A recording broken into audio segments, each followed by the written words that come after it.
Viral pala si Kai Soto sa FIBA at sa China mismo, pinag-uusapan. At Diyos bet hinahanap ang mga haters si Kai ngayong kakatapos lang na FIBA window. At Justin Brownlee, number 1 pala. Madaming offer overseas, wag naman sana si China. Marami nga ang natutuwa ngayon sa napakagandang performance ng ating ipagmamalaki na si Kai Soto sa kakatapos lang ng first window ng FIBA Asian Qualifier.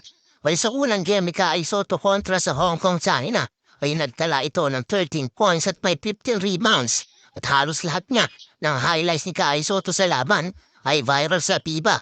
At kabilaan ng post ng FIBA Asia Cup at FIBA mismo, yung mga slam dunk nito na sinisigawan talaga ng mga Filipino fans. Kontra naman si Chinese Taipei, naka-score ito ng 18 points, may 10 rebounds at may 5 assists at may 3 blocks pa.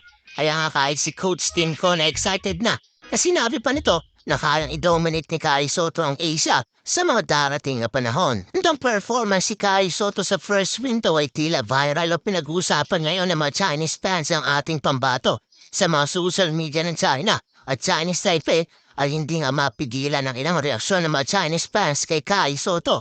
Base sa mga nababasa natin na si Kai Soto nga daw ang pinaka-future ng Philippine basketball at may lalakas pa nga daw ito sa larangan ng basketball.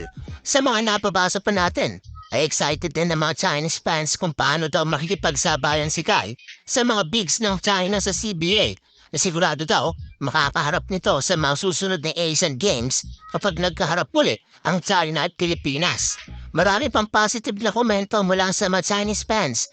Meron din namang ilang negative at nakakatawang comment na parang sinasabi nila na sana'y Chinese na lang daw si Kai Soto at naturalize nila ngayon si Justin Brownlee. Speaking of Justin Brownlee, nakasama din sa mga pinag-uusapan ngayon ng mga Chinese fans, although marami pa rin mga Chinese fans ang pila galit dito dahil sa muli nitong pagbabalik sa FIBA kahit may doping scandal ito noong nakaraang Asian Games.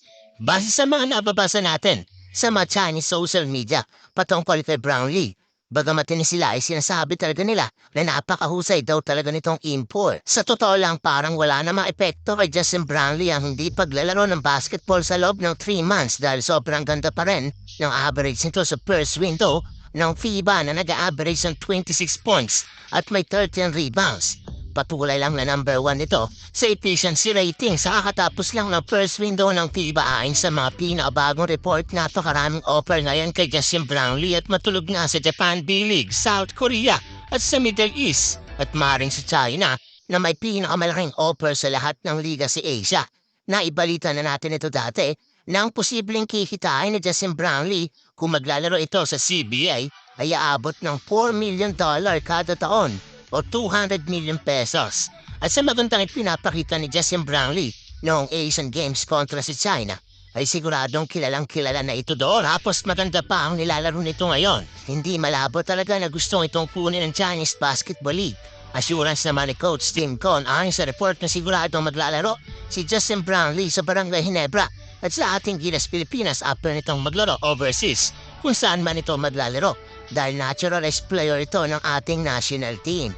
At walang pwedeng umangkin dito dahil sobrang committed daw si Justin Brownlee sa ating Gilas Pilipinas at sa Barangay Ginebra.